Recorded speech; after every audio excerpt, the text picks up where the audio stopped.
اس رمضان میں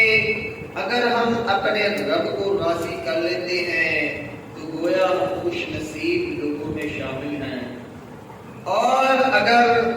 ہم اس رمضان میں اپنے حقیقی خالق و مالک، ہمارے رزاق، ہمارے وہاب، ہمارے داتا، ہمارے مشکل کشا، ہمارے حاجت روا اللہ رب العزت کو اگر ہم اس ماہ رمضان میں راضی نہ کر سکے تو گویا ہمارے لیے ہلاکت ہے کہ ہم نے ماہ رمضان کو تو پایا لیکن اپنے رب کو راضی کر کے اس رب کی جنت کو حاصل نہ کر سکے۔ حالانکہ آپ صلی اللہ علیہ وسلم کا واضح طور پر یہ ارشاد ہے کہ جب ماہ رمضان شروع ہوتا ہے تو جنت کے دروازے کھول دیے جاتے ہیں، فتحت لہ ابواب الجنہ، اور ایک روایت کے اندر آتا ہے کہ فتحت لہ ابواب السماء، اور ایک روایت کے اندر آتا ہے فتحت ابواب الرحمہ،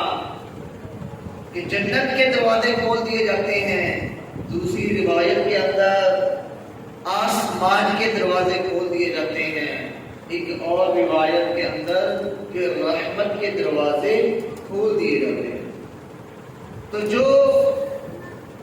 جنت کے دروازے کھول دیے جاتے ہیں اور پھر بھی انسان کوشش کر کے اس جنت کے اندر داخل نہ ہو سکے تو پھر یہ اس کی بدبختی ہے۔ اور جس کے لیے رحمت کے دروازے کھول دیے جائیں اور وہ پھر بھی اللہ کی رحمت سے مایوس ہو، اللہ کی رحمت کا حقدار نہ ٹھہرے تو گویا وہ بھی بد نصیب ہے۔ چھوڑ دو چلو۔ اور اگر انسان جہنم کے دروازے رمضان میں بند کر دیے جاتے ہیں اور اپنے آپ کو انسان جہنم سے نہ بچا سکے تو گویا یہ اس کی اس دنیا کے اندر سب سے بڑی بدبختی ہے کہ اس نے دنیا میں آیا ہو لیکن پھر بھی اپنے آپ کو جہنم سے نہ بچا سکا۔ حالانکہ اس کے دنیا میں آنے کا مقصد اسے واضح طور پر بتلا دیا گیا کہ اللہ کی عبادت کے لیے تمہیں پیدا کیا گیا، اور ہم جب نماز پڑھتے ہیں تو ہم سورۃ الفاتحہ کے اندر یہ بار بار پڑھتے ہیں